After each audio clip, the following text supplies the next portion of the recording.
তাহলে মোদিজির এই মুহূর্তে উচিত আগে পদত্যাগ করা। যদি নির্লজ্জ প্রধানমন্ত্রী না হন তাহলে পদত্যাগ করে দেশের মানুষকে এসে বলুন আপনার ভোটার কার্ডটা বৈধ নয়। আসলে কি জানেন, আপনার কাছে যে ভোটার কার্ড আধার কার্ড আছে, মোদিজির কাছেও সেই ভোটার কার্ড আধার কার্ড আছে, কোনো এক্সট্রা কাগজ নেই। তার মানে কি জানেন, বিশ্বের প্রথম কোন দেশ ভারতবর্ষ যে দেশের প্রধানমন্ত্রীও সে দেশের নাগরিক না। ভাবুন কোথায় এনে দাঁড় করালো। আরো একটা অদ্ভুত বিষয় কি জানেন, এই যে আমাদের পাসপোর্ট দেয়, যারা ধরুন বিদেশে যায় পাসপোর্ট করায় বা নর্মালি পাসপোর্ট করায়, ওই পাসপোর্ট নিয়ে আপনি যখন বিদেশের মাটিতে যাবেন, বিদেশের লোক কি বলবে, এই যে ভারতের একজন নাগরিক এসছে, কি অদ্ভুত দেশ, কি আচ্ছা দিন এলো। ওই পাসপোর্ট, যে পাসপোর্ট দেখে বিদেশের মানুষ বলছে আপনি ভারতের নাগরিক, সেই পাসপোর্ট দেখে ভারত সরকারই বলছে আপনি ভারতের নাগরিক নন। ভাবুন কি দেশ এলো, কোন জায়গায় নিয়ে এলো আমাদের দেশকে। অর্থাৎ ভারত সরকারের ইস্যু করা পাসপোর্ট, ভারত সরকার আপনাকে নাগরিক বলছে না, কিন্তু বিদেশ আপনাকে নাগরিক বলছে।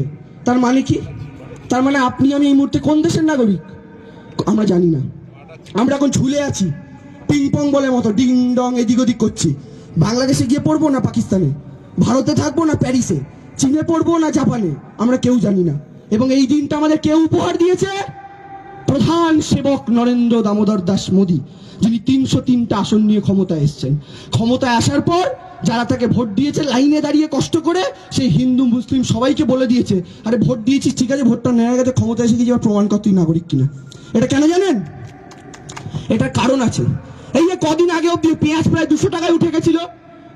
আমাদের তো ভালো, তো বাংলায় যখন পেঁয়াজ 150 টাকা ছিল, তখন বিজেপি শাসিত রাজ্যগুলিতে কোনো জায়গায় পেঁয়াজ 220 টাকা, কোনো জায়গায় 250 টাকা। তাও মমতা ব্যানার্জির জন্য এই রাজ্যে তার 130 টাকায় কিনেছেন। এখনো কিন্তু গোটা দেশে পেঁয়াজের দাম কমেনি। কিন্তু মমতা ব্যানার্জি ভাবুন, মোদিজি পাপ করছে। মানে আপনি ভাবুন, এক জায়গায় বসে খেলেন কম, মাটিতে ফেলে ছড়ালেন বেশি। আপনি খেয়ে দিয়ে উঠে গেলেন, কিন্তু আপনার মাকে এসে সেটা পরিষ্কার করতে হচ্ছে। মোদিজির অবস্থা এরকম। মোদিজি পেঁয়াজের দাম বাড়াচ্ছেন, গোটা দেশে কোথাও পরিষ্কার, কোথাও দাম কমছে না। কিন্তু বাংলার মুখ্যমন্ত্রী মমতা ব্যানার্জি দাম বাড়াচ্ছে মোদিজি, কিন্তু তিনি টাস্ক ফোর্স তৈরি করে বাজারে বাজারে পাঠিয়ে আজকে পেঁয়াজের দামটাকে 50-এর কাছাকাছি নিয়ে এসছেন। সেটাও করেছেন মমতা ব্যানার্জি। গোটা দেশে কিন্তু এখনো 150-200 টাকায় পেঁয়াজ বিক্রি হচ্ছে। তো এই পেঁয়াজের দাম বাড়িয়ে দিয়েছিল। এখানে প্রত্যেকের ব্যাংকে অ্যাকাউন্ট আছে তো, বাড়ি গিয়ে সবাই ব্যাংকের পাসবুকটা দেখবেন, পাসবুকটা খুলবেন, দেখবেন ব্যাংক কখনো আপনার পাসবুকটা যদি আপডেট করা থাকে দেখবেন কখনো 20 টাকা কেটেছে, কখনো 15 টাকা, কখনো 120 টাকা। খুলে দেখবেন, আপনি ব্যাংকে গিয়ে বলবেন আমার টাকা কেটেছে, ব্যাংক বলবে কই, এ তো কোনো একটা স্কিম করেছিলেন তাই। এরকম ভাবে আপনাদের মাথায় টুপি পরিয়ে গোটা দেশের মানুষের থেকে 15,000 কোটি টাকা লুট করেছে মোদিজি। আপনারা নিজেরাও জানেন না।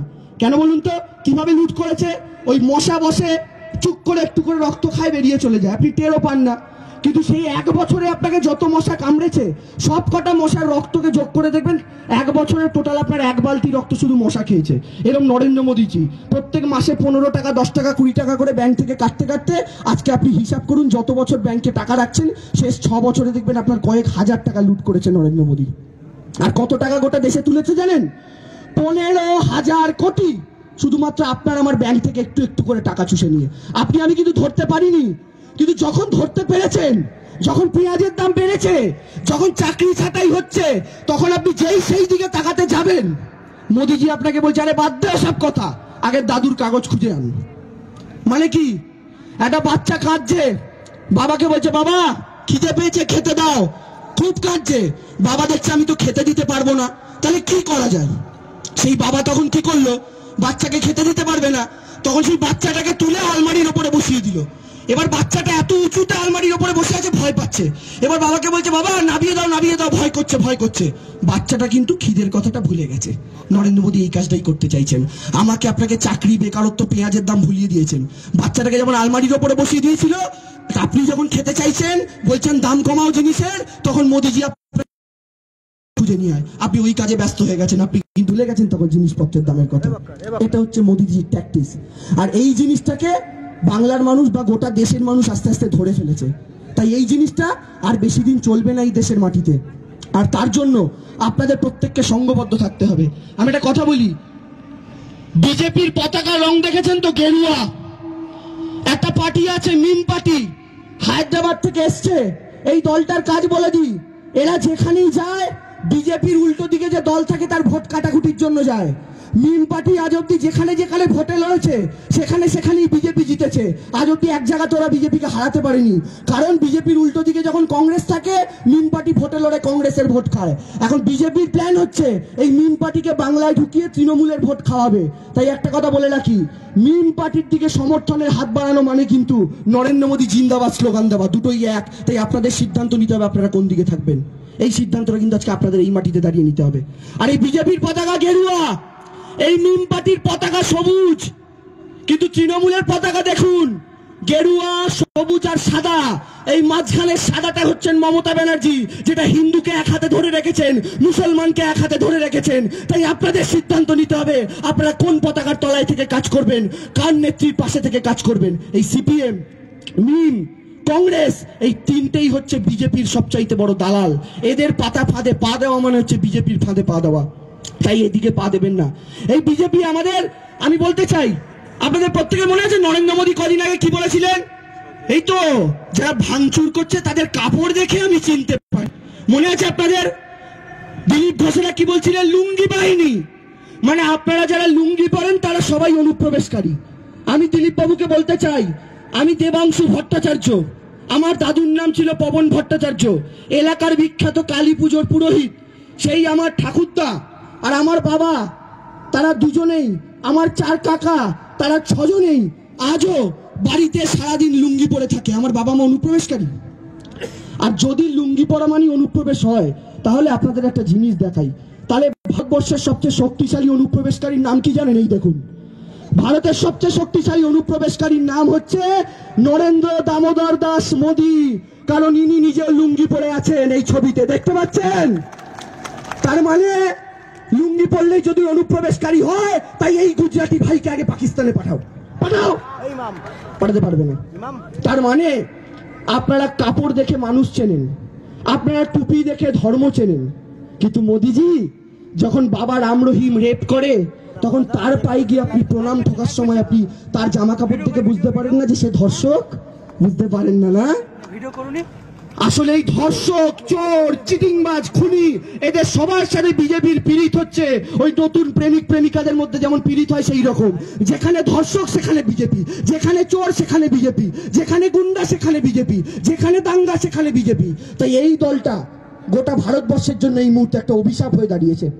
তাই এই দলটার থেকে মুক্তি আমাকে আপনাকে প্রত্যেককে পেতে হবে। আমরা অনেকে দেখেছিলাম, হ্যাঁ, কিছু টুপি লুঙ্গি পরা লোক উলুবেড়িয়া থেকে শুরু করে বিভিন্ন জায়গায় সিএ আন্দোলন চালু হওয়ার পর পাথর ছুঁড়েছে, আগুন জ্বালিয়েছে। কিন্তু কি জানেন, তার কয়েকদিন পরে মুর্শিদাবাদ থেকে 6 জন গ্রেফতার হয়েছে। কি জানা গেছে? যে তারা এলাকার বিজেপি কর্মী এবং লুঙ্গি আর টুপি পরে তারা পাথর ছুঁড়ছিল, একজন ভিডিও রেকর্ডিং করছিল। তাহলে বুঝুন এইটা কিভাবে ওরা বিভেদের রাজনীতি করার চেষ্টা করছে। এবার আপনাদের কিন্তু ওরা ফাঁদ পাতবে এরকম প্রত্যেক মুহূর্তে। আপনার কানে এসে খবর দেবে ওইখানে দাঙ্গা হচ্ছে, আপনাকে বলবে ওই সম্প্রদায়ের লোক আমায় মারছে, ওকে বলবে ওই সম্প্রদায়ের লোক আমায় মারছে। আপনি যদি শুনে সেটা বিশ্বাস করেন, জানবেন আপনি বিজেপির ফাঁদে পা দিয়েছেন। আপনাদের এটা প্রতিজ্ঞাবদ্ধ হতে হবে যে বিজেপি দাঙ্গা লাগানোর সবসময় চেষ্টা করবে। হয়তো আপনিও জানেন না, আপনার প্রতিবেশী একজনকে সে 500 টাকা হাতে ধরিয়ে দিয়ে বলেছে যাই খবরটা গিয়ে দিয়ে আয় যে ওখানে এই ধর্মের লোক এই ধর্মের লোককে মারছে। আপনি আপনার প্রতিবেশীর মুখ থেকে শুনে ভাবলেন ও তো আর মিথ্যে কথা বলবে না, কিন্তু ও তো খবর দিয়ে ফুরুত পালিয়ে গেছে, দাঙ্গায় জড়িয়ে পড়বেন কিন্তু আপনারা। তাই বারবার বলছি, বিজেপি সব সময় ফাঁদ তৈরি করার চেষ্টা করবে, তাতে কিন্তু কেউ পা দেবেন না। এবার সবাই একটু চিৎকার করে বলুন তো, এই বিজেপি আর মোদী অমিত শাহের কাছে কেউ নিজের জমি ছেড়ে দেবেন? এই এত ভাঙড়ের মানুষের এত কম, আবার যাদের নেতা নাকি আরাবুল ইসলামে তো হয়। আপনারা কি ওই গুজরাটি বাহিনীকে আপনাদের জমি ছেড়ে দেবেন? পেছন থেকে আওয়াজ আসছে, ওখানে কি অমিত শাহ দাঁড়িয়ে আছে নাকি?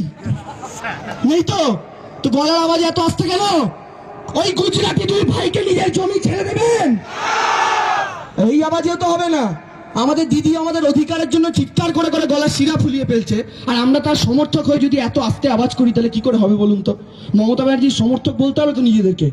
2 গুজরাটি ভাইকে কি জমি ছেড়ে দেবেন? এই তো হচ্ছে আওয়াজ, এটা তো আসল গলার আওয়াজ। এটা চেপে থাকে কেন? এটা চেপে থাকলেই মুশকিল।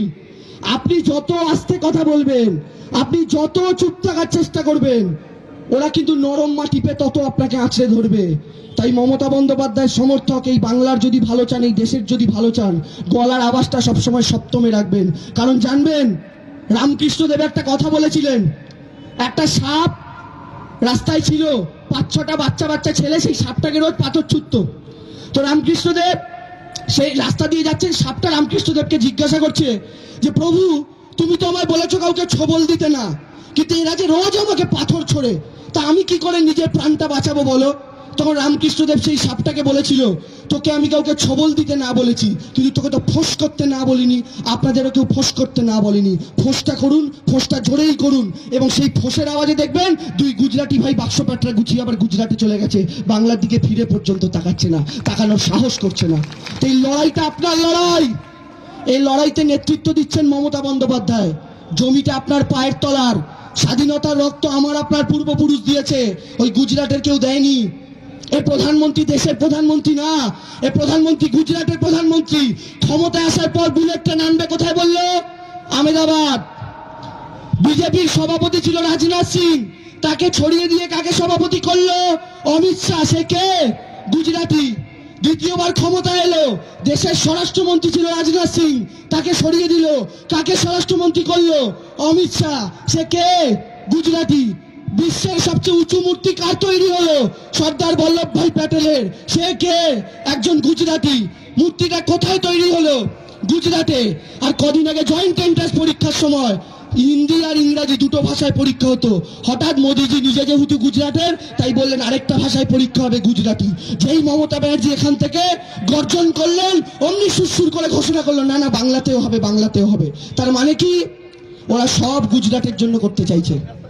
ওরা গুজরাট এবং গুজরাট নিয়ে রাজনীতি করছে, বাকি দেশের মানুষের কোনো মূল্য নেই। তাই এই ভারতবর্ষের মাটিতে থেকে আপনার মূল্য কতটা, এটা আপনাকে বোঝাতে হবে। তাই বিজেপি নেতারা ভোট চাইতে এলে তাদের কি করবেন? একটা করে পেঁয়াজ হাতে ধরিয়ে দিয়ে বলবেন, নে বেটা, তোরা তো আমাদের খাওয়াতে পারিস না, আমরা তোদের দিলাম। এটা হচ্ছে ওদের সবচেয়ে বড় শিক্ষা। ওরা ভোট চাইতে এলে মুখের ওপর দরজা বন্ধ করে দেবেন, এটা ওদের সবচাইতে বড় শিক্ষা।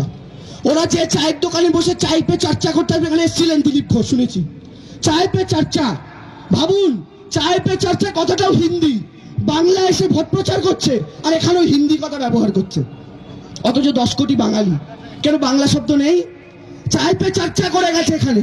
আর শুনলাম যে দোকানে বসে চায় পে চর্চা করেছিল, ওই দোকানদার নাকি পরের দিন তার হাড়ি বাসন সব মেজেছে, দিলীপ ঘোষ এসে খেয়ে গেছে বলে। তো এইটা হচ্ছে এদের অবস্থা বর্তমানে দাঁড়িয়ে। তাই আপনাদের সিদ্ধান্ত নিতে হবে। আরো একবার বলছি, আপনারা মমতা বন্দ্যোপাধ্যায়ের হাত শক্ত করুন। আর সিএ এনআরসি নিয়ে আরো একবার বলতে চাই, আপনাদের চিন্তার কোনো কারণ নেই, আপনারা কেউ ভয় পাবেন না। মমতা বন্দ্যোপাধ্যায় থাকতে আপনাদের কোনো ক্ষতি হবে না। কিন্তু তার আগে আমি শেষ করবো একটা স্লোগান দিয়ে, এবং সেই স্লোগানটা সিএ এনআরসির বিরুদ্ধে। যে গলার জোর করেছিলেন, সেই গলার জোরই আপনাদের সাপোর্ট দিতে হবে।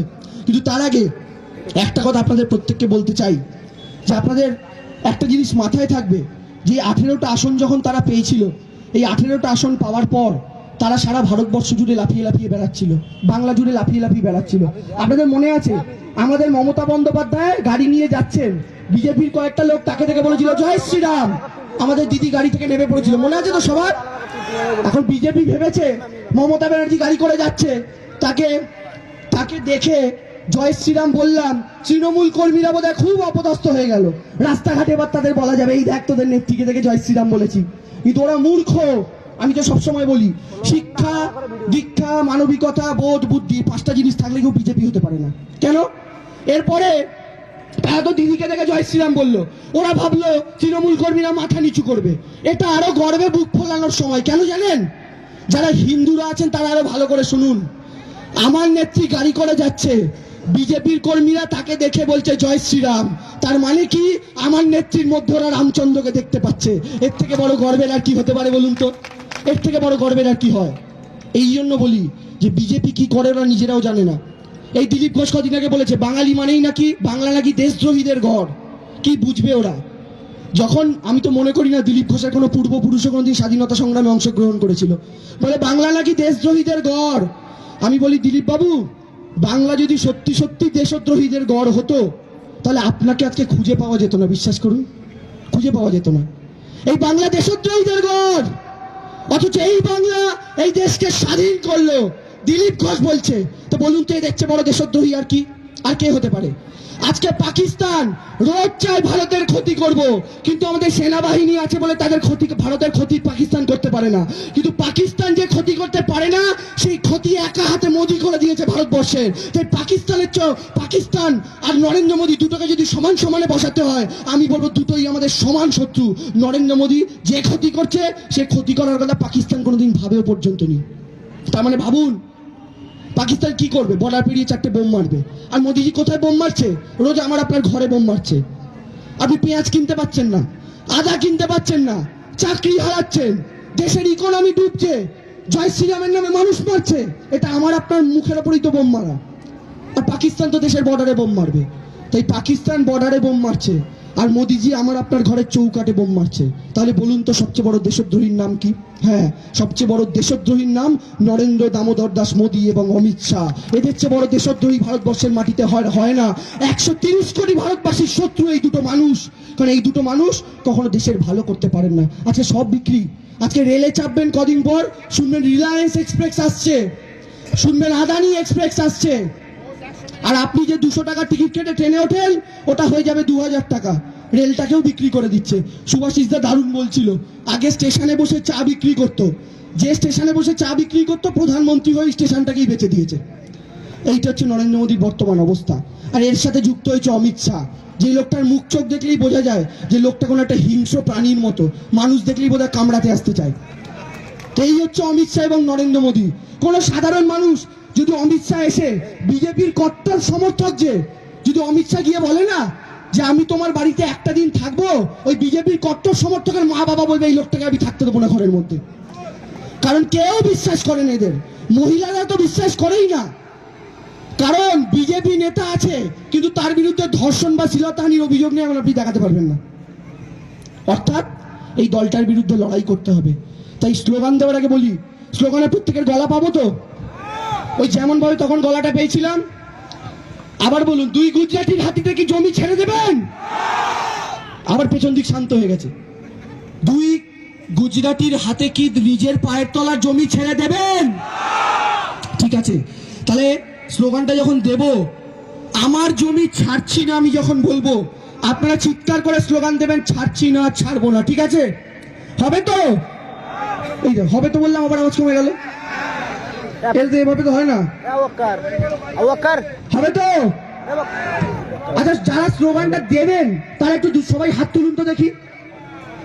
তারা সবাই হাত তুলুন তো দেখি। আচ্ছা, যারা হাত তুললেন তারা সবাই গলাটাও তুলবেন তো?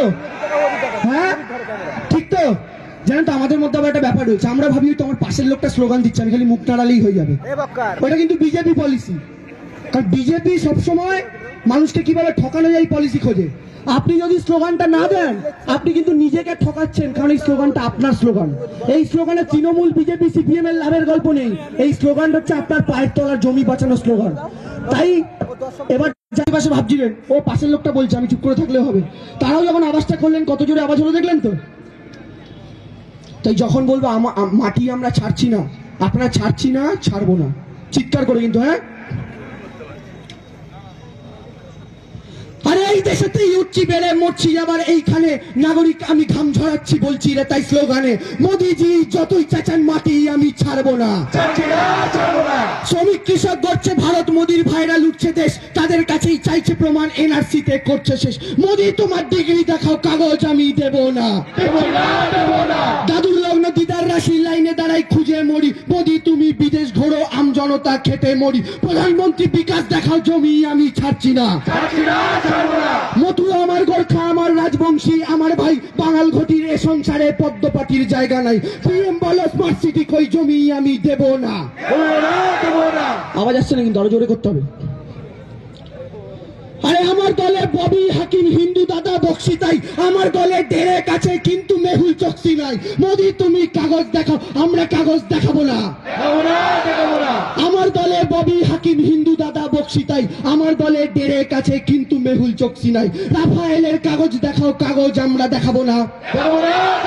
আরে ঝড়ে জলে ভাঙছে বাড়ি, গরিব কত ছাড়ছে ঘর, নেই কো কাগজ যাদের কাছে কিন্তু ওরা নয় কোপর। দিলীপ দুধে সোনা খোঁজো, জমি আমি দেব না। আরে দিলীপ দুধে সোনা খোঁজো, জমি আমি দেব না। কাগজ দেবে, দেশের মানুষ করবে শিফট, মায়ের জন্য ওষুধ নেই সে বান্ধবীকে করছে গিফট। দিলীপ তুমি সোনা খোঁজো, আমি কাগজ দেব না। দেশের যত টাকা আছে শিল্পপতির হাতেই সব, নয়কো অনুপ্রবেশকারী, মোদি খাচ্ছে দেশের জব। মোদি তুমি চাকরি দাও, জমি আমি দেব না। মোদি তুমি চাকরি দাও, জমি আমি দেব না। ডিটেনশনে মরছে মানুষ, বিদেশ যাচ্ছে চৌকিদার, অ্যাম্বুলেন্স রুখছে দিলীপ, লজ্জা তবু নেই কোতার। অমিত শাহ গুজরাটে যাও, দেশের জমি দেব না। আমার আওয়াজ কমে গেল কেন? অমিত শাহ গুজরাটে যাও, মাটির আমি ছাড়ছি না। জন্ম নিল হিটলার, ফের ভারতবর্ষে নতুন বেশ, শীতের বিকালে প্রবল আগুন ঝলসে মরছে আমার দেশ। নরেন্দ্র মোদী জিডিপি দেখো, জমি আমি দেব না। পেঁয়াজ বাড়ছে, আদা বাড়ছে, বাড়ছে ফোনের বিল, নোটবন্দির গেরা কলে বন্ধ অফিস মিল। তাই মোদি তুমি বিদেশ পালাও, মাটি আমি দেব না। জমি আমরা ছাড়ছি না, আমার মাটি দেব না। দুয়া তুলে আমার মাটি দেব না, আমার মাটি দেব না, আমার মাটি দেব না। জমির দখল দিচ্ছি না, আমি জমির দখল দিচ্ছি না। আচ্ছা কাকিমা জেঠিমারা দেখছি হাত পা নামিয়ে বসে আছেন, আপনাদের কিন্তু ওই হাতে বটি ধরতে হবে। হ্যাঁ, যে বটিতে ধার নেই, কারণ দেখাতে হবে, শুধু মারার দরকার নেই। তাই দু হাত তুলে, আরে জমির দখল দেব না, আরে মাটির দখল দেব না, আরে জমির দখল দিচ্ছি না, আরে মাটির দখল দেব না। মোদি হটাও, মোদি হটাও, মোদি হটাও। মমতা ব্যানার্জি, এই আওয়াজটা কিন্তু নাভি থেকে বুকে উঠবে, বুক থেকে মুখে আসবে। মমতা ব্যানার্জি, মমতা ব্যানার্জি। স্লোগানটা দেওয়ার আগে বলি, স্লোগানটা যখন শুরু করেছিলাম আমার ঠাকুমা বলতো মানুষের তিনটে কারণে চুল পড়ে। এক, কারোর বয়স বাড়লে, যেটা আমাদের দাদু ঠাকুমাদের হয়। আরেক হচ্ছে পেট গরম হলে।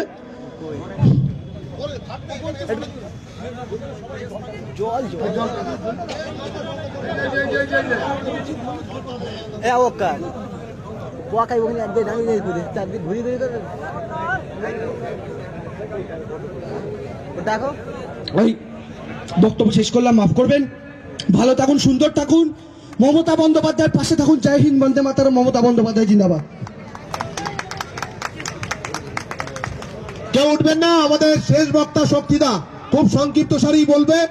অত্যন্ত আমাদের যারা স্থানীয় কাছাকাছি আছেন কেউ উঠবেন না। আমরা কিছুক্ষণের মধ্যে সবার সভাপতি বক্তব্য রাখছেন ট্রেড ইউনিয়ন সভাপতি শক্তি মন্ডল। মাফ করবেন, আমি প্রথমেই আপনাদের কাছে ধন্যবাদ জানাবো যে আজকে একটা এত বড় সভা ভাঙড়ের এই